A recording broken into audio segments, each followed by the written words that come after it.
एक बाबा जी हैं, अभी भी हैं, तपोवन में रहते हैं। अच्छा। तो हम कहते हैं ना, मैंने एग्जाम्पल क्यों दिया था इन टीवी चैनल्स का, जिन्होंने पत्थर फेंके हैं या आज वही उनके एग्जिस्टेंस खत्म हो गई है। तो मेरे को याद है उस वक्त, इस बात को हो गए आज से 20 साल या 22 या 25 साल हो गए। तो मैंने उस वक्त नई नई गाड़ी खरीदी, सिएलो, उस वक्त आई थी, अभी वो ऐश कलर की गाड़ी थी। अच्छा। बहुत कम होती थी रोड में उस टाइम, उस वक्त 6 लाख रुपए की थी। तो मैंने खरीदी। तो मेरा कंस्ट्रक्शन का बिजनेस हुआ करता था। अच्छा अच्छा। तो लेके उनसे मिलने गया, गुड़गांव किसी के यहाँ आए हुए थे। मैंने कहा तो मेरी जैसे आदत होती है कि दिमाग बहुत तेज था, और जब तक जवाब न मिले हम छोड़ते नहीं थे। और अकल थी नहीं, ये भी पॉइंट था। अच्छा, ये भी अकल थी नहीं कि गुरु क्या होते हैं, ये शक्तियां क्या होती हैं, अकल थी नहीं। एरोगेंस बहुत ज्यादा थी, डरते किसी से थे नहीं। तो हमने कहा चलो उनसे पूछना, हमने उनसे उल्टी सीधी बातें पूछनी शुरू कर दी। तो हमने पूछना शुरू कर दिया, ये बताओ आत्मा कहाँ है, मुझे क्यों नहीं दिखती। आज कोई मेरे से पूछे मुझे क्यों नहीं दिखती, मैं उसको बोलूंगा हाँ बेटा मैं दिखा देता हूँ, 6 महीने साधना करो हमारे साथ, मैं आत्मा तुम्हारे को दिखा देता हूँ। मगर वो अलग ही डायमेंशन के लोग होते हैं, उनके पास समय नहीं होता हम जैसे बेवकूफों से बात करने का, उनकी डायमेंशन अलग होती है। कहते हैं तुम क्या पूछना चाह रहे हो, ऐसी याद शक्ल याद है, तुम क्या पूछना चाह रहे हो। मैंने कहा आत्मा मुझे क्यों नहीं दिखती, तुम उसके लायक ही नहीं हो। मैं लायक नहीं हूँ। मैं लायक कैसे नहीं हूँ, मैंने कहा मैं हर चीज के लायक हूँ, तुम बेवकूफ हो। मेरे मुंह पे कह दिया, मुझे गुस्सा आ गया। मैंने कहा मेरे पास जिंदगी में क्या नहीं है, मैं कहाँ से बेवकूफ दिख रहा हूँ। मेरी डिस्कशन हो रही है वहाँ बैठ के, मैं कहाँ से बेवकूफ दिख रहा हूँ। ऐसे गुस्से में यूं करके देखा, मेरे को मुंह उधर कर लिया। मेरा क्या हो गया। हम नीचे उतरे, हम गाड़ी में बैठे, मेरे साथ में मेरे कोई साहब थे, हम गाड़ी में बैठे, हम गाड़ी ड्राइव करके वापस आ गए। उस वक्त ये टोल बैरियर ये सब नहीं हुआ करते थे। अच्छा। यहाँ पे एक तो शराब के ठेके होते थे, डंडा लगा रखा होता था कि कड़े गाड़ियां जाती थी। हमने भी गाड़ी लाइन में लगा ली, एक गई दूसरी गई, टोटल 6 गाड़ियां थी। कहीं से एक टेम्पो आया और उसने इतनी जोर से टक्कर मारी, हमारी सेलों को इतना बड़ा डेंट। तो मेरे साथ जो बैठे थे वो कहते इससे पैसे लो। मेरे में इतनी अकल थी, मैंने कहा था बिल्कुल नहीं। मैंने कहा थैंक यू भाई साहब। तो क्या वो हैरान हुआ बड़ा, पुलिस वाले भी आ गए, लोग भी निकल आए, नहीं इससे आप कम से कम 5,000 मिलेंगे, आपकी इतनी महंगी गाड़ी है। मैंने कहा इसने इतना बड़ा एहसान करा है मेरे ऊपर। किसी को बात समझ नहीं आई, मेरे साथ जो साहब बैठे थे उनको भी समझ नहीं आई। उन्होंने बाद में पूछा ये क्या आपका दिमाग खराब हो गया। तो मैंने बोला मैंने उनको इरिटेट कर दिया था, उसका रिएक्शन होना था। शुक्र मनाओ ये रिएक्शन इस पे उतर गया, और मैंने अपनी गाड़ी वो 5 साल रखी, मैंने वो डेंट नहीं निकलवाया। बट आप इतने लॉजिकल थे, जो आप उनसे आत्माओं पे सवाल कर रहे थे कि सोल के एग्जिस्टेंस बताइए, और अचानक से अगले ही पल आपको एकदम से रियलाइजेशन कैसे हो गया कि ये इस वजह से है क्योंकि मैंने उनके साथ ऐसा व्यवहार। क्योंकि मेरे बेसिक्स बहुत स्ट्रांग हैं। अच्छा। मेरे संस्कार बहुत स्ट्रांग हैं। गुस्से पे कंट्रोल नहीं था। अच्छा। संस्कार मेरे बहुत स्ट्रांग है। मैंने हिमालय पे जाकर भी डिस्कशंस करी हुई हैं। मैंने ऐसे ऐसे एरियाज में डिस्कशन करी जहाँ पे निर्जन बिल्कुल बर्फ के पहाड़, वहां बैठ के मैंने बिल्कुल बिना कपड़ों के साधुओं से मैंने डिस्कशन करी हुई है, बिल्कुल ऐसे डिस्कशन करी हुई है, और दिनों दिन बैठ के करी हुई है। अच्छा। मगर उसमें मेरे को अकल आ गई कि इनको इरिटेट नहीं करना भाई, इनसे आप पूछो, सवाल लो, आपको नहीं जवाब दे रहे आप आगे चले जाओ। जब गुरु मिले सारे सवालों के जवाब, सारे जवाब मिल गए। आज आप मेरे से कुछ भी डिस्कस कर लो, हिस्ट्री डिस्कस कर लो, आप मेरे से एस्ट्रोनॉमी डिस्कस कर लो, आप मेरे से स्पोर्ट्स डिस्कस कर लो, सारे वो गुरु की दृष्टि का जो हाथ है, वो सारा ज्ञान उससे एकदम से उसके अंदर। आप कोई टॉपिक आप रैंडमली किसी कल्चर के बारे में पूछ लो, आप बता देंगे। आप पूछ के देख लो। मैं ऑक्सफोर्ड यूनिवर्सिटी गया था, वहाँ लेक्चर था मेरा ऑक्सफोर्ड में। अच्छा। उन्होंने मेरी बहुत टांग खींचने की कोशिश करी। नहीं, स्पीकिंग ट्री किसी की टांग नहीं खींचता है, हम सिर्फ आध्यात्मिक बातें कोशिश तो कर सकते हैं। योग में साधनाओं का क्या महत्व है और तंत्र का क्या महत्व है? तंत्र योग, क्रिया योग, जितनी सारी हम डेफिनेशंस इंटरनेट पे पढ़ते हैं या किसी का आर्टिकल पढ़ लिया, किताबें पढ़ ली, तो मैं तंत्र के बारे में थोड़ा सा इंटरेस्टेड हूँ जानने के लिए, क्योंकि अक्सर लोग तंत्र के बारे में सुन के ऐसे सोच लेते हैं कि जी नींबू मिर्चे लगा के वो चौराहे पे जाके फेंक आए, ये तंत्र है, यही साधना है, तो किसी का बुरा कर दिया, कुछ काला जादू कर दिया। तो बहुत सारे मिथ्स फैले हुए हैं समाज में। लेकिन आप साधक हैं और इतने टाइम से आपको जानने के बाद मुझे ये तो पता है कि ऐसा तो कुछ डेफिनेटली नहीं होता है साधनाओं में कि आप किसी का अनिष्ट कर दें। सवाल ही नहीं उठता। किसी का अनिष्ट करना तो बिल्कुल निषेध होता है। किसी का अनिष्ट आप कभी नहीं कर सकते, दुश्मन का भी नहीं कर सकते। हम जब क्राउड ट्रैफिकिंग माफिया से रूबरू होते हैं, आमना सामना होता है, हम तो उनका भी अनिष्ट नहीं कर सकते। अच्छा। You have to follow total non violence, अच्छा।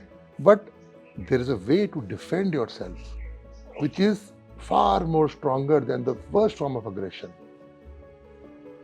अच्छा। There's a way to defend yourself which is far more stronger than the worst form of aggression.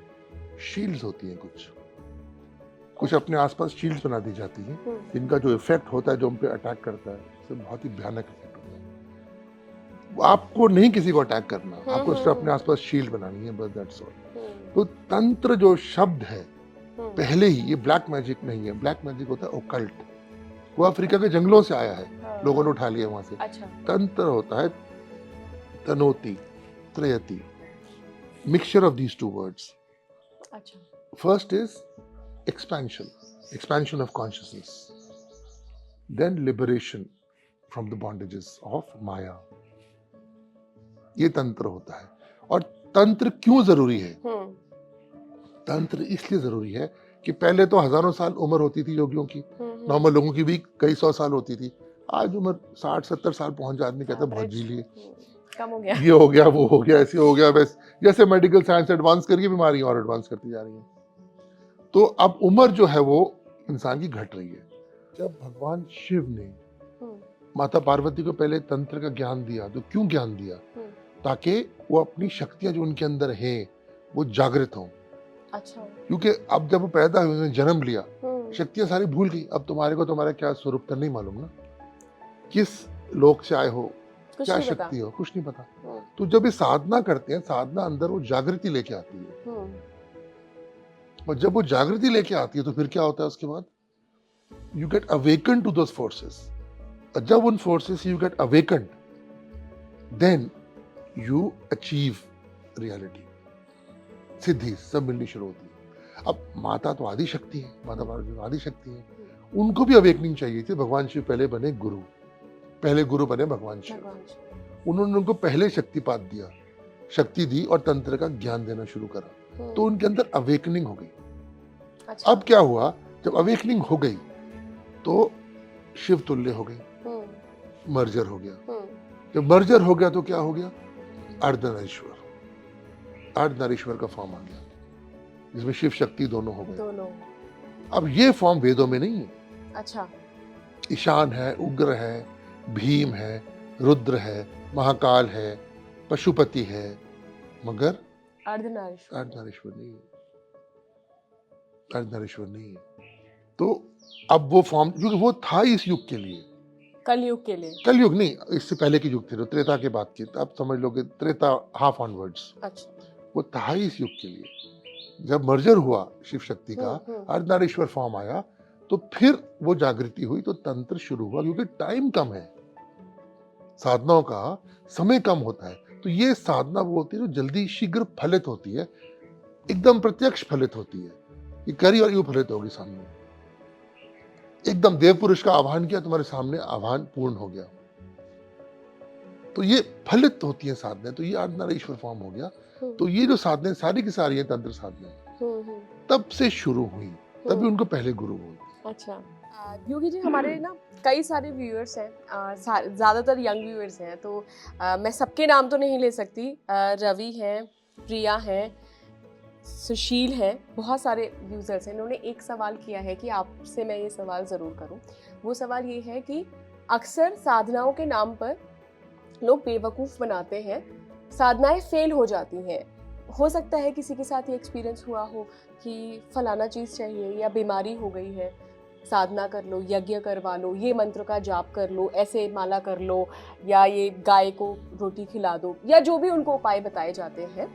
तो साधक फेल होता है या साधना फेल होती है? साधना कभी फेल नहीं हो सकती, क्योंकि वो साधना गुरु ने दी है। गुरु वो होते हैं जिन्होंने पहले वो मंत्र को पहले स्वयं सिद्ध किया हुआ होता है। अच्छा। जब गुरु मंत्र को स्वयं सिद्ध करते हैं एक दफा, तो फिर वो किसी को देते हैं वो मंत्र। जब तक गुरु ने सिद्ध नहीं किया हुआ है, वो मंत्र कभी भी फलित नहीं होगा। कुछ भी कर लो, अच्छा। वो है ही नहीं, एग्जिस्ट ही नहीं करता। वो तो पूरी की पूरी ध्वनि की तरह पूरी की पूरी ब्रह्मांड के अंदर है। गुरु उसको लेके आते हैं, शक्ति और बीज और कील, 3 एस्पेक्ट होते हैं उस मंत्र के। उसमें कील लगाने का मतलब होता है वो साधक की लेवल पे उस मंत्र को लेके आते हैं। अच्छा। और वो शक्ति की जागृति करता है अंदर। ये सिंपल प्रोसेस होता है। तो साधना कभी फेल नहीं हो सकती अगर गुरु ने दी है तो, सवाल ही नहीं उठता।